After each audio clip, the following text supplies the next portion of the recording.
Good evening, everybody. Welcome. This is City of Shelbyville Mayor and City Council Study Session. It is Tuesday, March the 31st. It's about 6 p.m. And our agenda items, our number one agenda item is public comments. And Lisa, do we have anybody signed up tonight? Yes, sir, we do. The first one is Nick. I'm not even going to try to say your last name, sir. I appreciate it. If you'll come to I'm afraid I'll butcher it. So please state your name, and then when you start to talk, that you have 3 minutes to make your comment. My name is Nick Fletcher. I've never done this before. So, Good evening. I'm here to talk about speeds and speed limits in the Ryerson East Weekend Historic District. So I'm just going to read kind of what I have here. We got a petition. We got a bunch of people sign. We respectfully request that the posted speed limit on our historic street and district be reduced to 20 miles an hour to improve safety and preserve historic charm. North Jefferson Street in Shelbyville's Ryerson East Historic District is being used as a cut through from busy Madison Street. We are located beside the back entrance of First Presbyterian Church. The posted speed limit is 30 miles per hour, and we are requesting it be lowered to 20. This is a very short street, and drivers coming from Madison Street accelerate quickly before they break at the church's stop sign. This acceleration directly causes unsafe conditions to the 10+ children who live and play together in the neighborhood, specifically on Jefferson Street. Neighbors have called and met in person with police on multiple occasions for speeding, and there was a car accident last summer. Lower speeds significantly reduce the likelihood and severity of injuries in the event of an accident. Additionally, First Presbyterian Church has a Mother's Day Out preschool program on Tuesdays and Thursdays, and the main loading area is right by the street. We have witnessed unsafe speeds numerous times, even with these small children being clearly present. We have already spoken to the public works department, which informed us that speed bumps, which is our preferred option, are not allowed to be installed on public roads. Shelbyville's historic district is a cherished part of our town. Many older streets were not designed for modern traffic volumes or speeds, increasing the risk of accidents and diminishing the district's charm. Slower traffic aligns with the intended pace and atmosphere of a historic district. We are respectfully requesting that the city do 4 things. 1, conduct a traffic and safety study within the historic district, reduce the posted speed limit to 20 miles an hour, install appropriate signage and traffic calming measures like speed humps or crosswalks, and increase law enforcement to ensure compliance with other measures. Lowering the speed limit in our historic district, specifically North Jefferson Street, is a simple, effective way to protect residents. Our neighborhood is deeply concerned about the level of traffic that is moving at high speeds. We would appreciate your attention to this matter and urge prompt action. And I don't know if you guys want this. I have a petition with like 20 people from. Okay.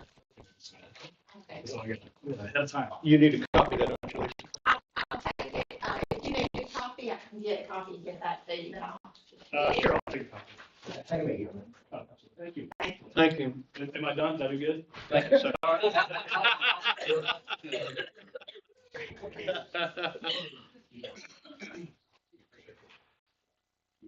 Hey, Lisa. Yes, sir. The next one is Andrew, and I'm going to ask him to say his last name too. Ingber. I'm really here just to talk about. Good evening. What Nick had already stated. I'm his next door neighbor, and what we're witnessing is people speeding down the street, North Jefferson Street. I live in the 600 block of North Jefferson Street, and we're routinely seeing people just flying down there. I don't have children. Nick does. The people across the street from me do as well, and I fear for them because I don't think it's a safe environment. I think I'm not sitting out there with a radar gun like clocking them. If I did, I could report a lot of things to you. And I think it'd be wise if we were just what's the word I'm looking for? Preemptive on it. You know, we shouldn't be waiting for an accident to happen. But at some point, common sense tells me that it's a real possibility. People's children are out there playing on the streets, and I want that. I want that in my community. I don't know about you, but that's the kind of neighborhood I grew up in, where kids are playing on the street and they're safe to play on the street, and I want to preserve that. So I'm just appealing to you that I really just want you guys to take a look at this and I guess my proposal would be, and I think the best case scenario would be to have, speed bumps on either side of the block. There's a church next door to Nick, which is 2 doors down from me. Kids in and out of there, a lot of family activities. And also want to bring to your attention, we had an accident where our car was parked out front and somebody hit it and drove off. It was a hit and run accident in 2021. I think it was probably November. I think it was November of 2021. I don't know the exact date. I don't have a prepared speech, but our car was totaled. Where somebody hit it, drove off. We called the police, did a report. We got the insurance payout on it, but what are you waiting for? Are you waiting for an accident to happen? Are you waiting for someone's life to be in peril? Because I think maybe it already is. And so I'd really just appeal to you to take a hard look at this and put some speed bumps in. I don't think it's that complicated. Thank you. Thank you.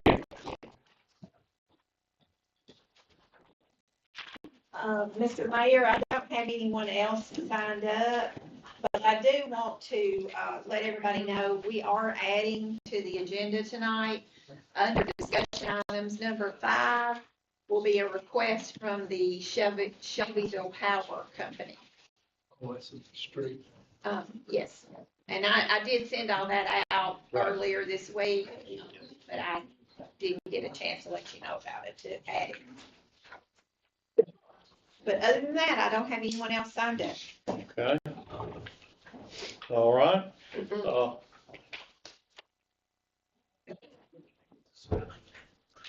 The next item will be, and we appreciate the comments on that street, that's important. Staff reports will be the next item, city manager update, and Scott Collins sitting right next to me. Scott, you got an update for us? Yes, sir. The Riverwalk, River Overlook, TAP 5 grant is continuing to move forward, getting a lot of great cooperation, and then there'll be something on down to where TDOT has agreed to fund the last dollar of construction. Another update I'd like to make is the downtown improvement grant. If y'all recall 22-23, we had 22 people take advantage of this. And the Tennessee Department of Economic and Community Development stated that was some of the biggest participation they've ever seen. Well, this year we've got 24 property projects. So we're very excited. We'll be scoring the projects out on Thursday and notifying the property owners thereafter.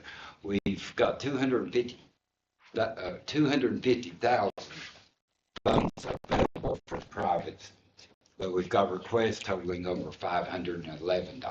Wow. So, Wow. and if everything works as expected, there'll be over $900,000 improvement to the square.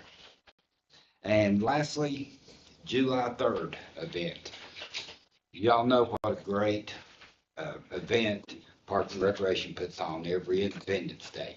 This year, Independence Day, July 4th, is on Saturday. And the mayor asked us to look into the possibility of doing something on the square on Friday. We've already started meeting, got some great ideas, great entertainment. The legislative series kicks off that day. So we're working with the square merchants, restaurant people, and getting all coordinated. So we'll have a great event on July 3rd as a precursor to the big show on July 4th. Mayor, that's my report. Happy birthday, United States of America, 250 years. That's what we're celebrating this year. Thank you, Scott. I appreciate that report. Anyone have a question for Scott? Yes, Mayor. Okay. What, is that what the $10,000 was? Yes. On those? Okay.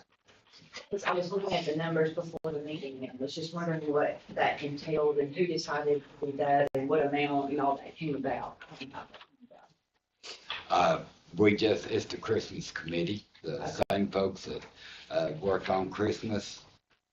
And that's the reason we came up with half of what we do for Christmas.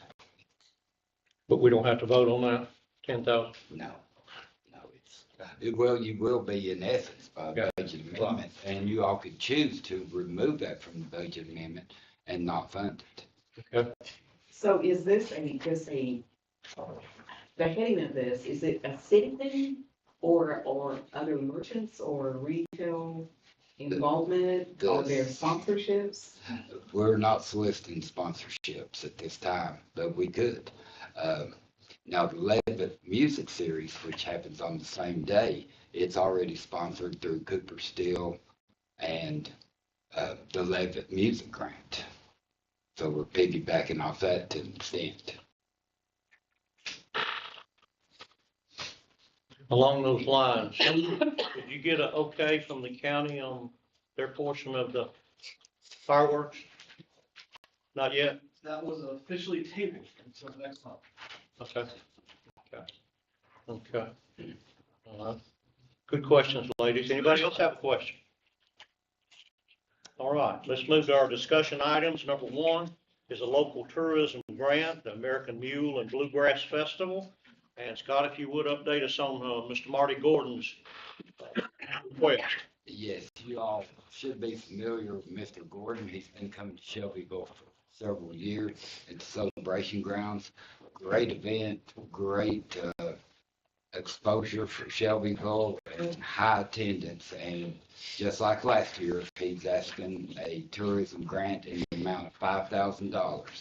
And the event will be held September 24th through the 26th. That'll be next year's budget. Yes.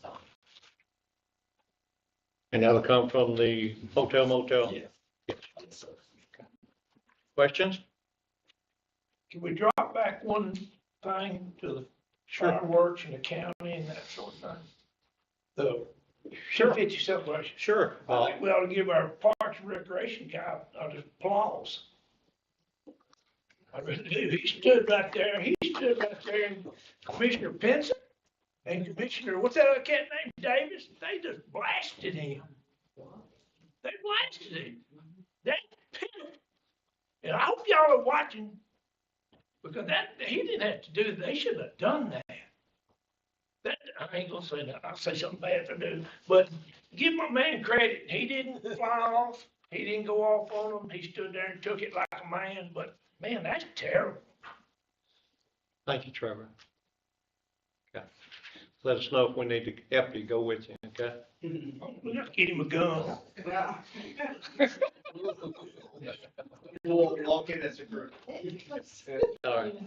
Thank you. Thank you, Bob, for bringing that Yeah, up. that just, that just shows how far the city and the county are apart.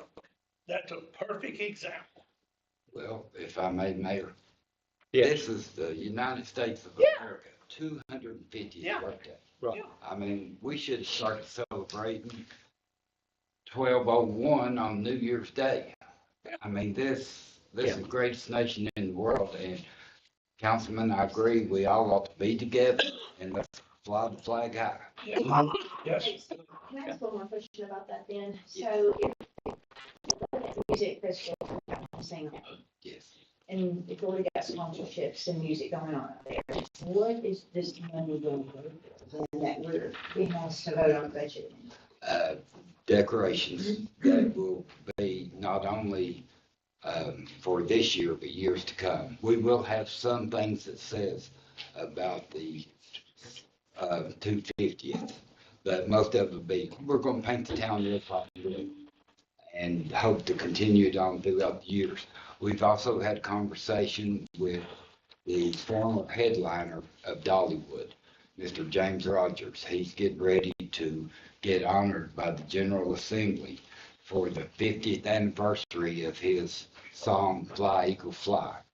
And he's also chairman of the American Eagle Foundation at Dollywood and hopes to bring an American bald eagle to our city.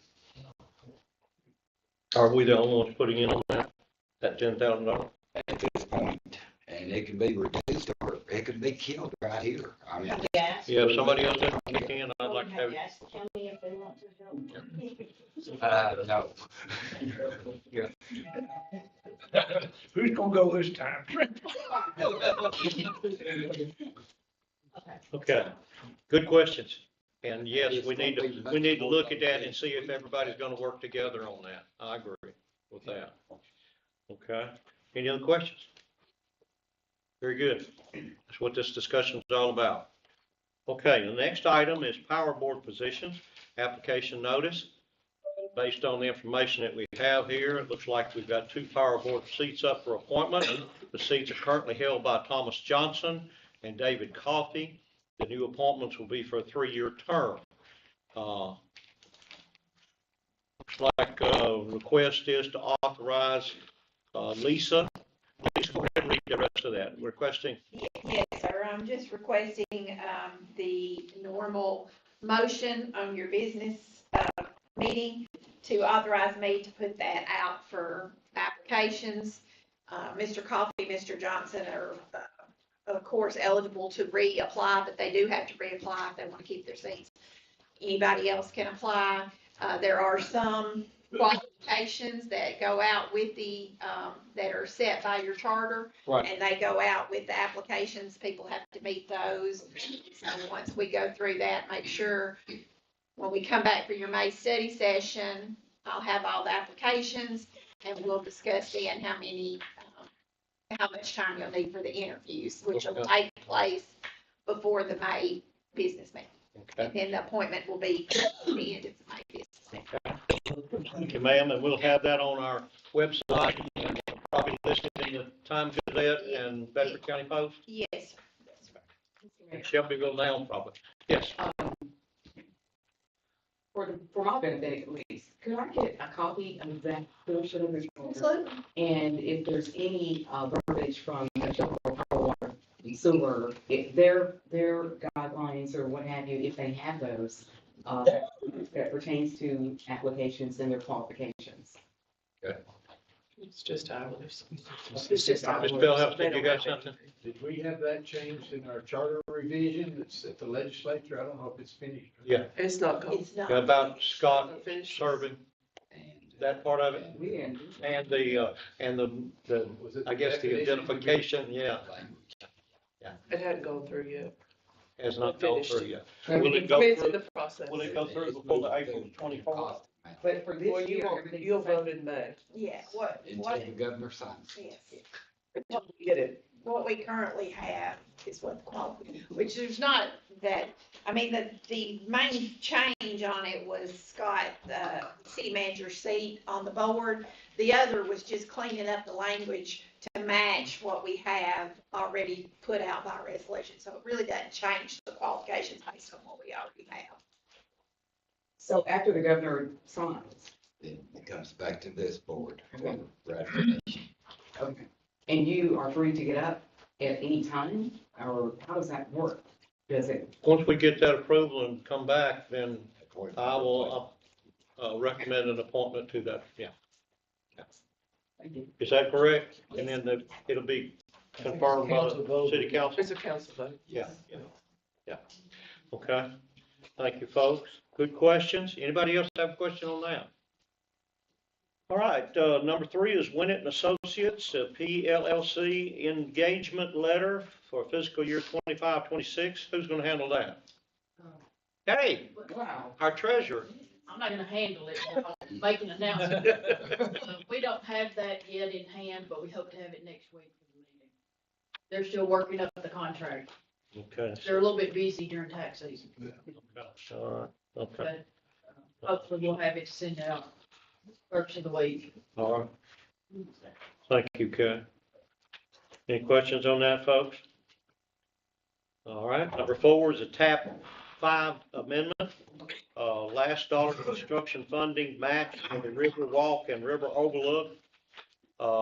Scott, please inform us about that. Yes, TDOT has agreed to fund the last dollar of construction to the tune of $1,395,386.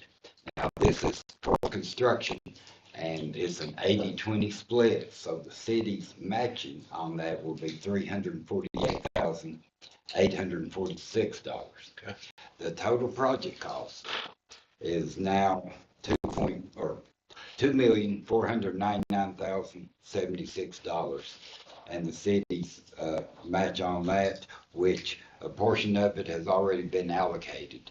But the total match is $624,769. Okay, all right. And that 275,923 has already been approved by the city council, Yes, correct? sir. Yes, sir. Okay. Questions about that? Yeah, we haven't bid that, so are we just kind of estimating what the construction costs are, or is that where we got that number from? Engineering numbers, yes. Is there padding with that? I mean, is it kind of, Contingency, yes, yes, ma'am. Right of ways all been handled and taken care of? They're in the home stretch. Okay. Okay. Ginger, you have any comments on that right away? Aren't you working with us on that? I did it, yes, the RC's, but Okay. I'm handling most of it right now. Okay, thank you, ma'am. All right, any other questions about that? All right, let's go to number 5, Shelbyville Power, Water, and Sewer, and we have the privilege of having the chairman of Shelbyville Power, Water, and Sewer with us tonight, Mr. Louis Mallard. Louis, please. By default, you have me. By default. This is his class, so you're stuck with me. Yeah, Jason told me Friday on the phone that you'd be with us. Thank you. Basically, we're in a 70-year-old building. We probably had 2,000 customers maybe when that building was built. And we have over 12,000 now. We have a lot of personnel that on staff that we didn't have then. We need more room. We need some upgrades. We're operating in a 70-year-old building, and we're ready to upgrade our facilities. And one of the things that I have been a proponent on and have begged for 5 or 6 or 7 years is we need a drive-through. We're a little bit landlocked, but what we are asking the city council is to give us or let us close the road that's directly, I don't know if you all can everybody see this? Yeah, there it is. You can Yeah, see there it is. Right there. Yeah, good, You good. can see here is the Shelbyville Power office. Here's the road that's indicated in red. On that road, this road serves nobody but Shelbyville Power. There is no ingress or egress for any other person other than Shelbyville Power. When you get down on the very lower end, right around the curve, there's one parcel, and we're asking to close it here. Then there's also, when you come in, road comes here. We're not bothering anything except for just the road in front of Shelbyville Power, Water, and Sewer. And one of the biggest things is we don't have the best handicap access. It's very poor. And not only that, we have to ask our customers to come in that walk in the door to establish or discontinue service or that bring an engineering drawing to step off of a curb into a traffic in front of a blind hill to access our front door. And if we just close that section, if you would allow us to close that section, it doesn't affect anybody else. But it is a huge benefit to our customers. And what we're trying to do is upgrade the building. But even if we decide that we can't, or we won't, or we can't afford it, this would allow us to gain that much to move our parking back because we own over here. We could move employee parking back, or we could move employee parking more over here. And we could push our front lobby out across that street and have the customers. So that's all we're asking for is we are, asking that this section be closed, be granted to us. And as far as emergency services, I don't know if that affects you all on fire because you've got the main state right of way that's right over there. It's not going to change access. And I don't think it affects Public Works except for it takes a quarter of a mile off of what they got to keep up, and it would come for us to maintain instead of Public Works. It's not served. There's no garbage trucks that serve anything there. There's no. I don't know if there's there. but all the way down where we're not taking, so I don't think there's anything affected except for people having to cross the street and come in our front door. What we would like, though, we would like to have Buck to, I guess, stormwater and everything else.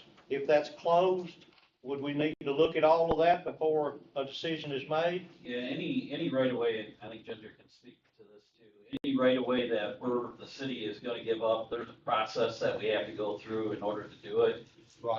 We would have,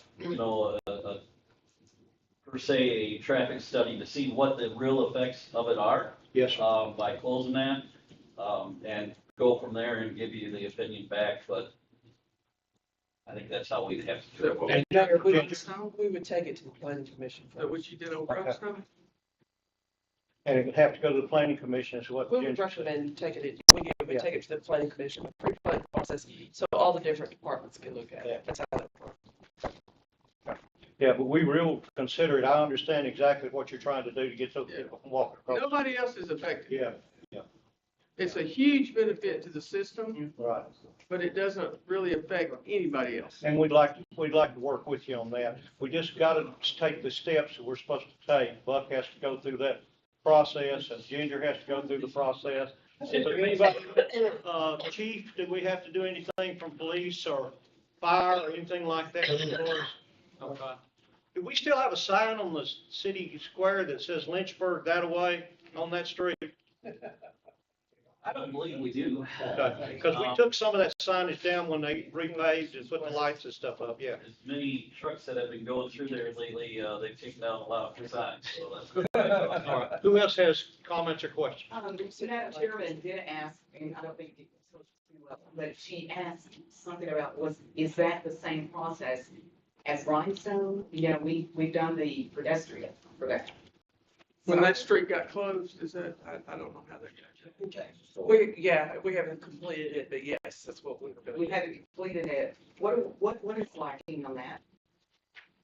We need to go back in front of the planning commission and have it sit back up here. What is it? Because it's already a pedestrian street. It's We just need to put it on the agenda. Henry? Has there ever been given any consideration to just moving the whole office and come up with a more efficient area to put it around the city instead of being downtown that's under a lot of pressure?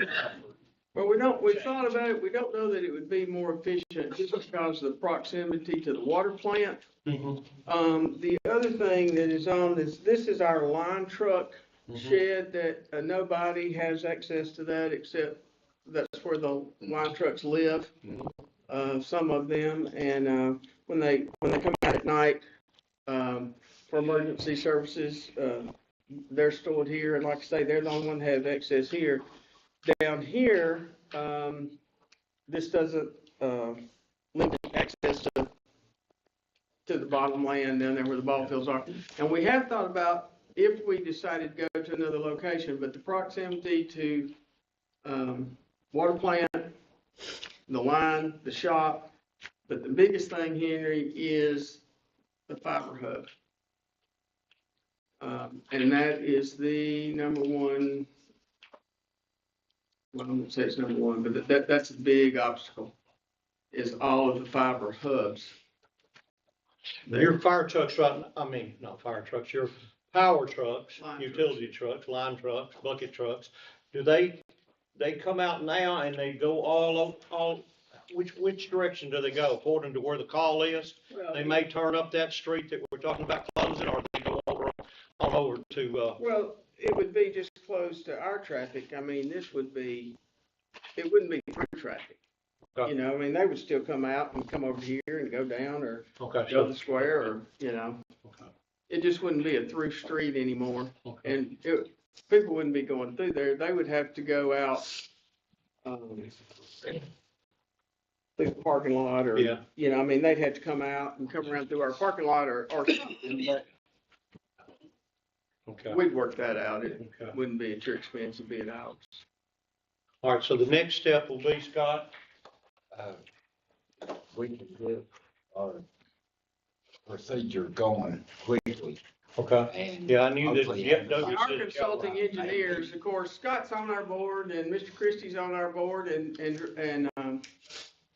Mr. Blevins, Councilmember Blevins is at most of our meetings he visits. And so I know that this has been on our drawing board for how many months? a while. Yeah, it's been on there a while, so, I apologize to you all if it hadn't been relayed back, but it's been talked about a lot. Yes, it's been talked about a lot, but it's also contingent, if I'm not mistaken, that it was going to be based on the engineering design. You know, we said that, we talked about this all the way back to when you wanted to do police and fire, and we said, yeah, we'd love to close this road up here too, because our customers are, we talked about it then, so, but there, you know, It should be a fast process. but we just, as soon as you guys can go through your thing, we need to know for our consulting design engineers, because even if we can't build a new building or talk about, we want to push out and at least put a drive-through so that our elderly customers can be served at a drive-through window. Makes sense. Mayor, if I Yes. may ask one more thing, it was a unanimous vote Yeah. of the full board to recommend. I noticed that, yeah. Authorize Yeah. this letter. But this is the first time it's come before the council? Okay. Yes. Okay, okay. All right. Well, let's just take the necessary steps, right, Scott, and do it just like it's supposed to be done. But we'll move it quickly, okay? Thank you, Doobie. Anyone else have anything? Okay.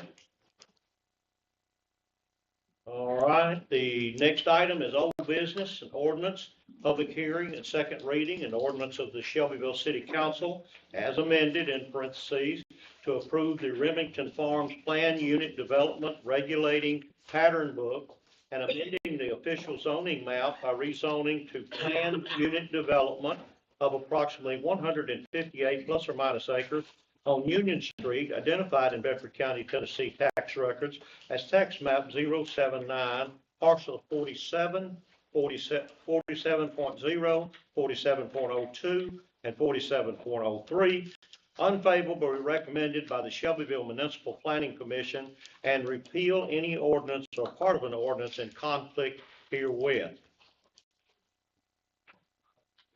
Thomas is here, and you can just ask any question you want to of him. We have studied this over and over again, and Tom, you've sent some things to us this week, haven't you? Yes, sir.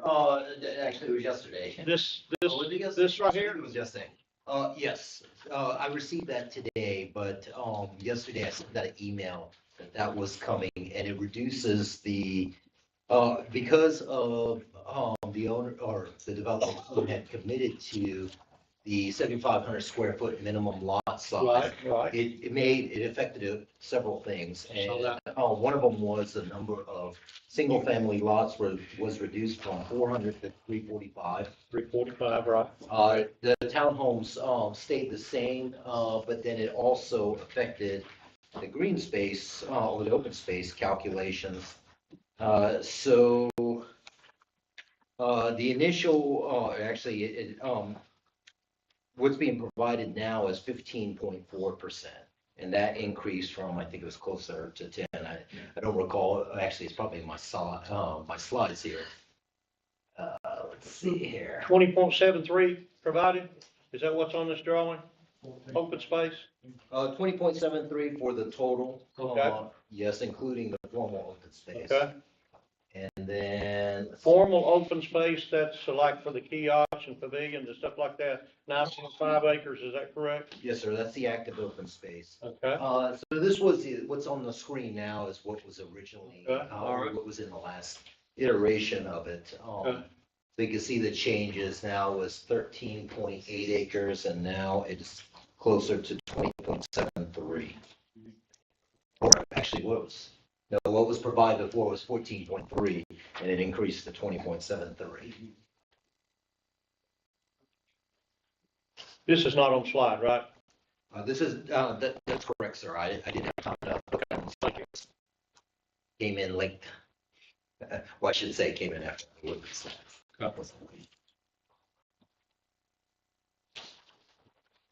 That satisfied with Councilmember Blevins, I believe, when you kind of suggested more of that open space. I don't know if we got into a specific on open space. I mean, they met the earlier requirement on open space. So yeah, this is better than what we got the first time for sure. My initial question would be, obviously, this change affects a lot of other things in the pattern book, and we've only gotten part of it. Are we getting I would assume we're getting a new pattern book. Yes, I asked Chris McGuire with Huddleston Steel if he could just provide me with the open space. Yeah. There's a lot more changes in the full pattern book that we. Yeah, because the streets have moved and stuff. I'm guessing the phasing has changed a little bit, stuff like that. It would have at least moved a little bit. The streets have moved, so. Say the move will be, yes. Yeah. But it's Similar. Yeah. Similar approach. And to your point, Councilman Ewing, so what was, at the last meeting, had to do with the minimum lot size being 7,500, and then that affected, the open space calculation.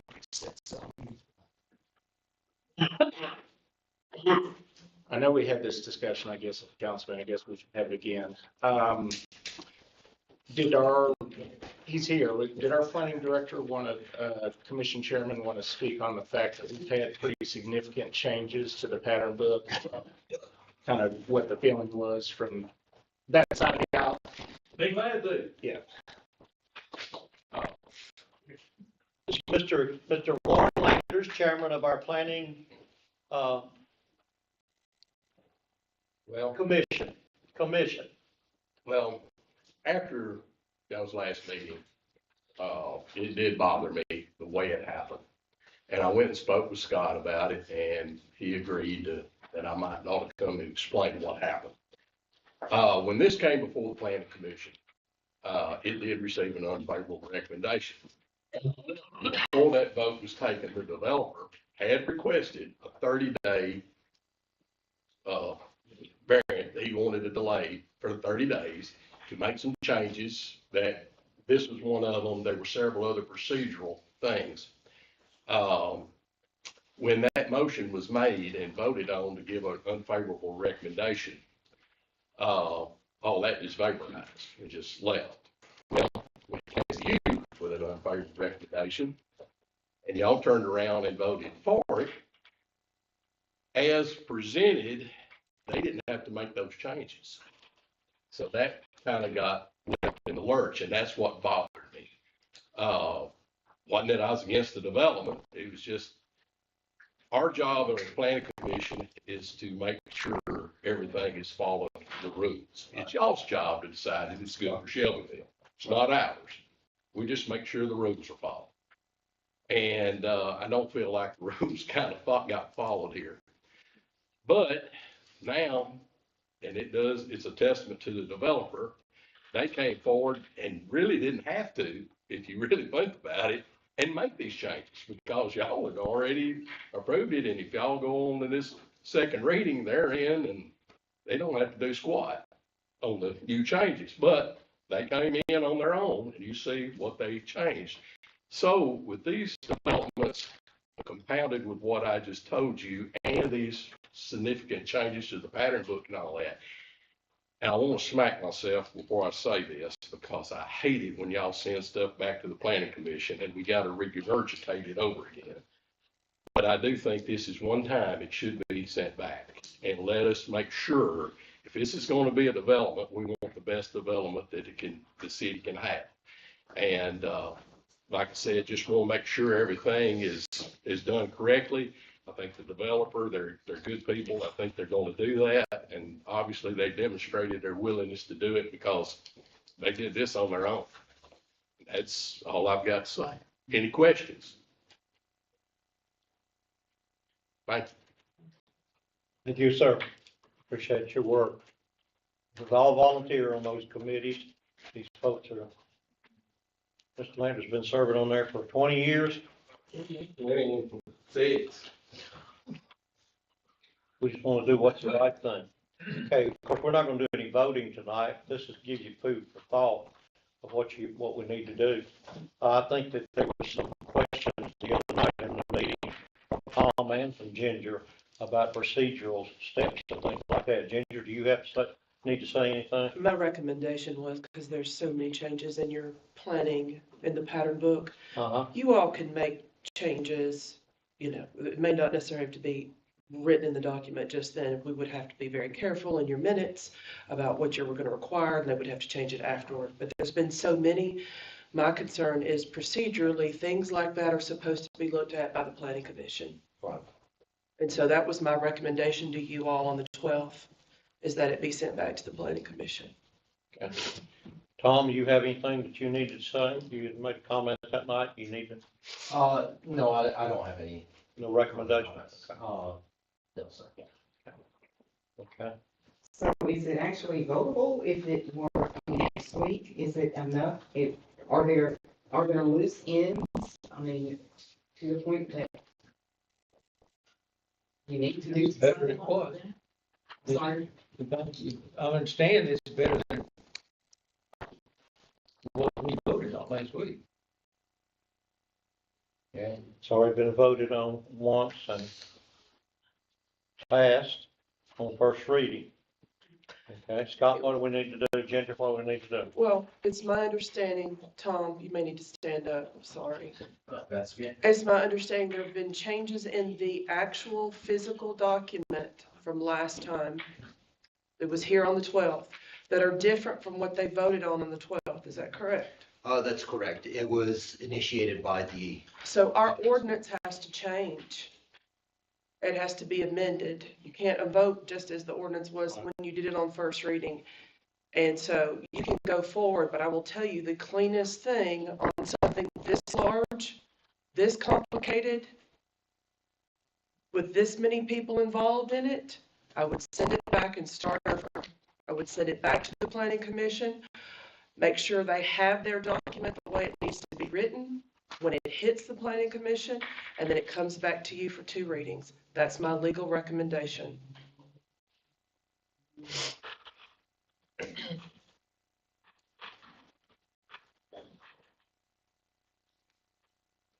Any comments? I don't know if this is unorthodox or out of protocol, but, we rarely have, Madam Chair here from Shelbyville. And so. Should have slipped out. Yeah, she had a chance to. But I think one of the, some may call benefit or some may not call it a benefit, but the water issue will be an improvement for the area.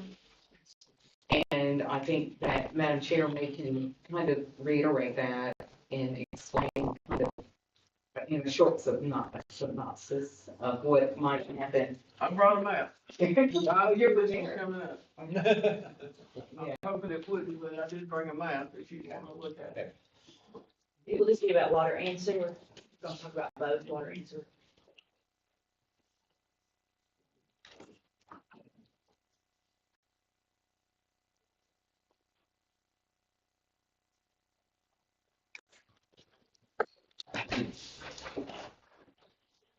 Oh, Jason, she thinks. Tie me to a stake. Something, one of you guys help her. I got it. I got it. I got it.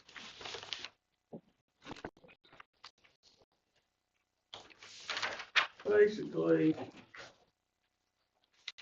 you all know that. There we go. That's where you are. You need me to hold it for you? Get somebody. Thank you, Matt. Thank you, Matt. Good job, man. Good job, Matt.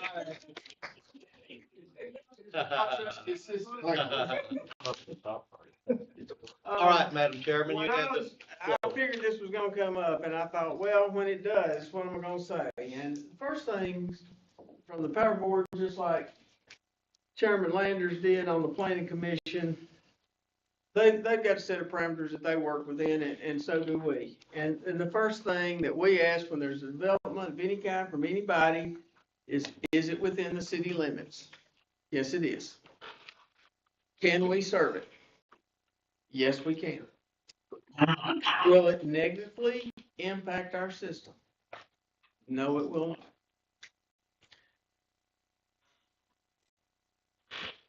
What impact will it have on our system? It will have some, but the developer is paying their part of the impact upfront. I've seen on all the social media posts, I've seen the meetings, Shelbyville Power doesn't have enough water to serve them. Yes, we do. We have a permit for 10 million gallons a day. We currently pump 5 million gallons a day. We have plenty of water. We have plenty of water for drinking water. We have plenty of water to wash clothes. We have plenty of water to put out fires. Water's not an issue. One of the worst things in the city on our system, I will tell all of you this, some of you live out there, and I've heard Councilman Blevins speak about it many times, especially when he was first put on the council, about how water's always going out, water's going out. Well, the way that was designed, years ago, as we're looking at Union Station, the end of the line, we're looking right here where Remington Farms would be. We have the development. Union Heights. Union Heights, Union Station, Dale Drive, Garden Gate, Cloverdale. You have a main trunk line coming out, and every one of these are dead ends. And so if you have one problem, everybody's got to be cut off till the problem's fixed. Fair. Everybody suffers. So from the water standpoint, Remington Farms is a huge benefit to Shelbyville Power and to the customers in that area from that standpoint. From the simple fact that now we would run water. There's a huge valve right at the very back of Cloverdale Road. At the very end, down where you used to live, just go straight to the end of it. There's a big valve right there that they would tie into and bring the water across and down to Union Street. And that would create a loop. If there's a break here,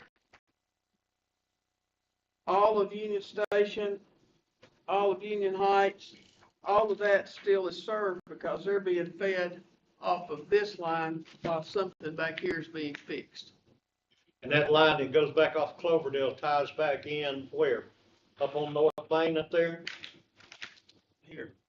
Yeah, right there. I mean, not North Main, but Union? Yes, here. Okay. So if we had a break up there, you're still gonna drop all these out, right? Because it's feeding both lines. No, because then you've got a valve. They'll have it where a valve. John Freeman explained it, but yeah. But you see what I'm saying? You can close two valves. You see what I'm saying? If it goes back up to Union Street, if it's feeding Cloverdale that way, and if it's feeding Union Street down this way, then if you had a break right past that Union Street, that's gonna. I was in the electric business for a number of years, so I know. Yeah. Well, but in my understanding, if it's a complete loop, you can isolate by valves wherever it is. If it's making a complete loop. This being able to tie in here and come back to here makes them where they can have a loop instead of everything being a dead end. My understanding. That's my understanding. Personally, I'm not for it or against it. I'm just telling you how it affects your power. And then we have a system development charge. Let's go to sewer. That all falls down to the pump station here, the Jennings Lane pump station. So when they came to our system about building the project, we told them when they gave us the plan, we told them how it would affect. Now, all of the sewer in red is on our rehab list. Because all of it was put in, all of it's nearly 60, 70 years old now. And when all of that was put in, it was, we have I and I in that area. But part of it's by design because 60 years ago, you wanted sewer pipe that took on water that diluted the sewer. That's not the case 60 years later. You want different pipe and different, and plus it's aged 60 years and it's got to be upgraded. So this development, what he will pay $2,000 per meter up front for every house that's gonna tie. He writes that check to us up front, and everybody in Dow Drive, Garden Gate, Jennings Lane, everybody there benefits from upgraded sewer that they're paying for. Now, the reason that is it will take what's there. Right now, we're doing our normal upgrade and our normal maintenance and replacing as we go. But the impact is that if we tie that many on, it's got to be done right now. So that's the reason we demand that the customer pays up front, because we'll have that done before they tie on. But everybody else benefits from the upgrade of the sewer in that area. And I believe, I'm not sure, I believe that includes increasing that pump station for the extra capacity. So from the utility standpoint, there's no negatives. We get new power customers, get new water customers, and we upgrade our sewer. Okay, all right. Thank you, Doobie. Any questions from anybody about that? So this project starts up on its passage with your improvement. And I believe, don't hold me to it, I'm not the engineer and I'm not in charge of the construction, but I believe one of the first things that would have to be done is the water line tied on, and they would create that loop immediately. I think that's one of the first things that we've done. And then on the other side, as soon as we got the money, it's go and we got money, we would start the rehab on the sewer on the other side.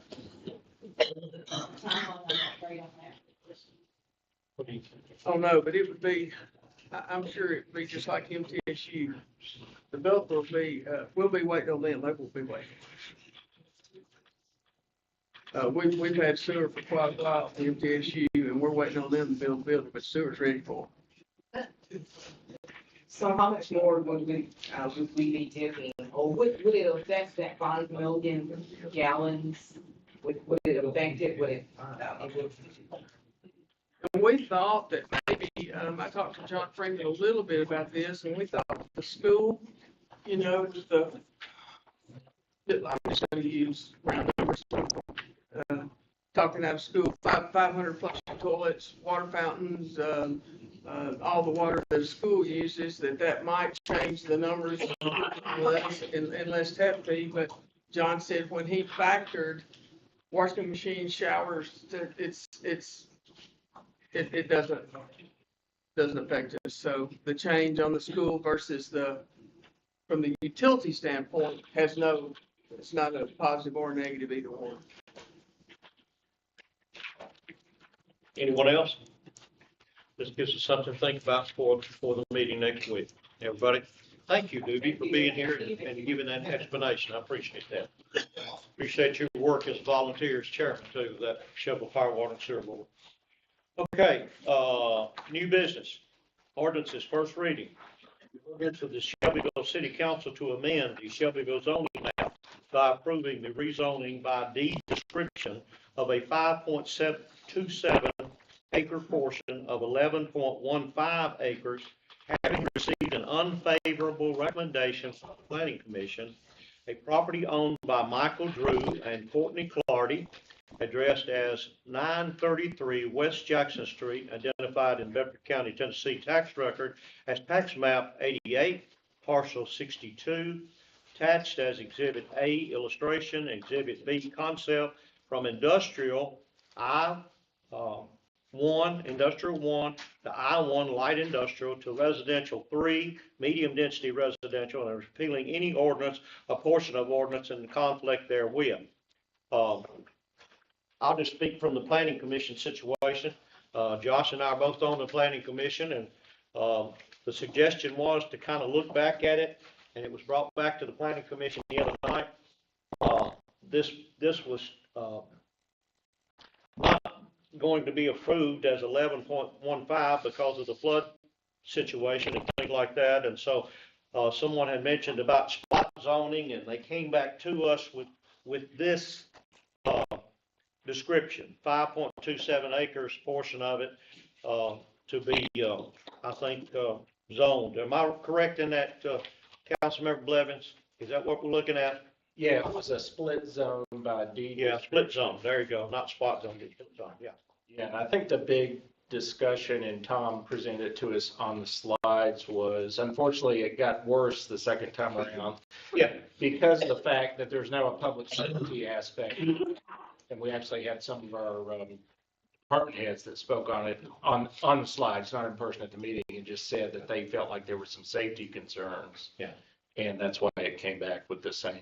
And one of them was because of flooding. If it floods in that area, it floods not on both sides of the, in other words, you can't go to that property if it floods. The entire road is. That's right. It's as well in as the flood zone.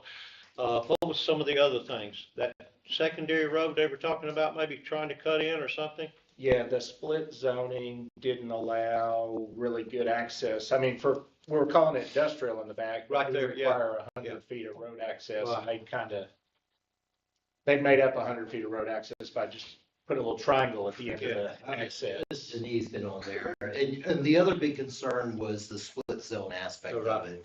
The other part of it was is that I-1 and residential was are incompatible uses. Okay. The concept doesn't show, and it's theoretical, it only shows the conceptualized, but it doesn't show how you might buffer the rear portion of it to the residential portion of it. We already know on the east side with Tyson's, there's already a tree line buffer there, but in this case, this particular document didn't show that aspect of it. And so, Any questions for Tom on this one? I think we've looked at this one a couple of times.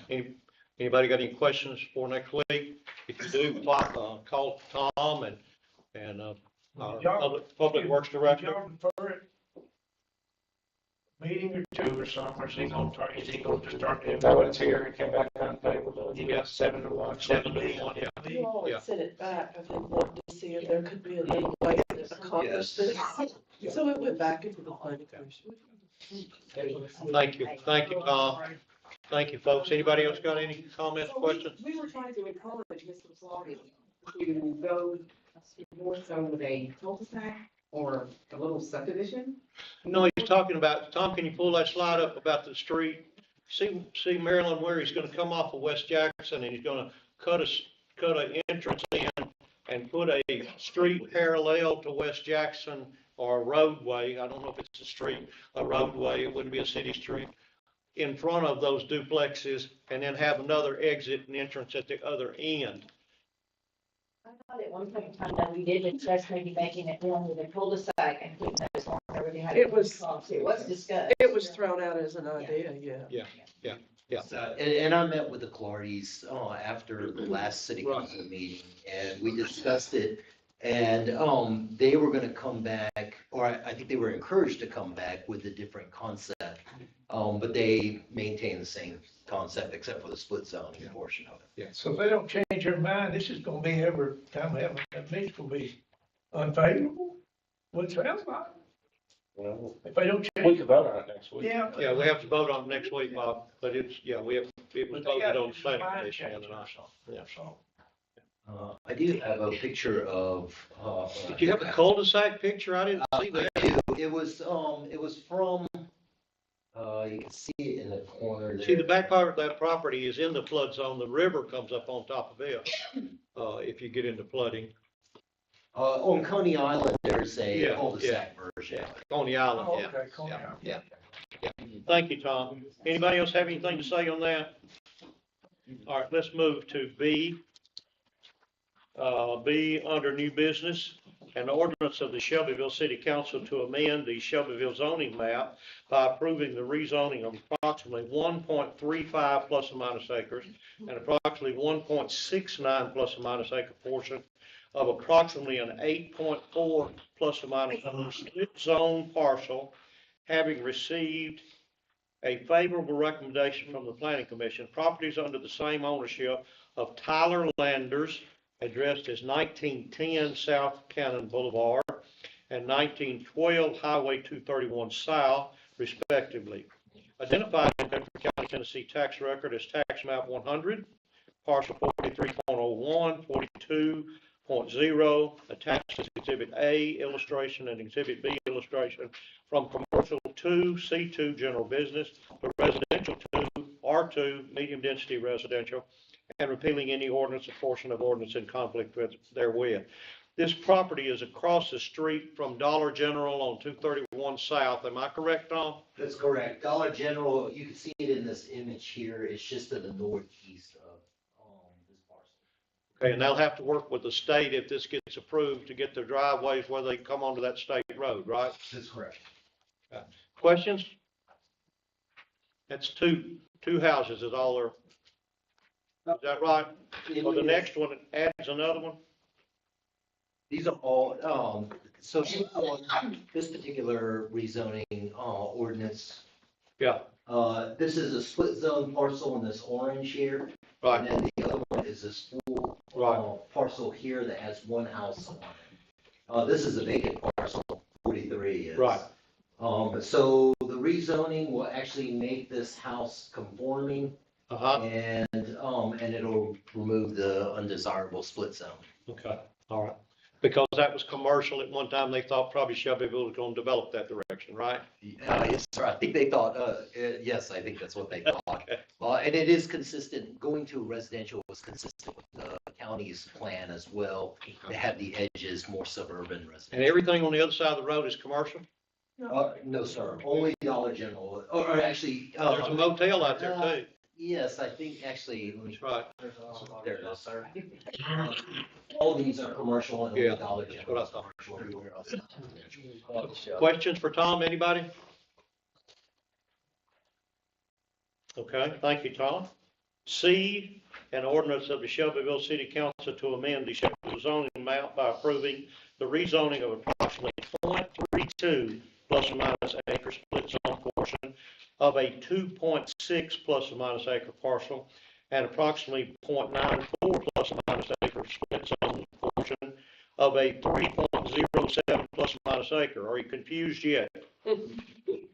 Having a favorable recommendation from the Planning Commission, properties under same ownership of Tyler and Lauren Landers, addressed as 1980 Highway 231 South and 1984 South Cannon Boulevard, identified in Bedford County, Tennessee tax record as tax map 100 and parcel 37.01 and 42.02 respectively. Attached as Exhibit A illustration from commercial 2, C2 general business to residential 2, R2 medium density residential, and repealing any ordinance or portion of ordinance in conflict therewith. Kind of up the road a little bit from where we're talking about, right? Yes, sir. So you can see the previous parcels here. So it eliminates the intent is to eliminate all the split zoning of the C2, remove all those and make them residential.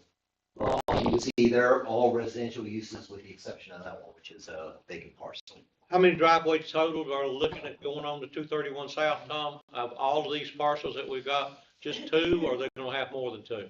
There's one right here. There's another one here. They'll have to fix that. That might end up, depending on what happens there, might end up tying into another subdivision. I don't know what there's no plans for this property. Okay. This one, here is part of a subdivision application that adds 2 more to the property.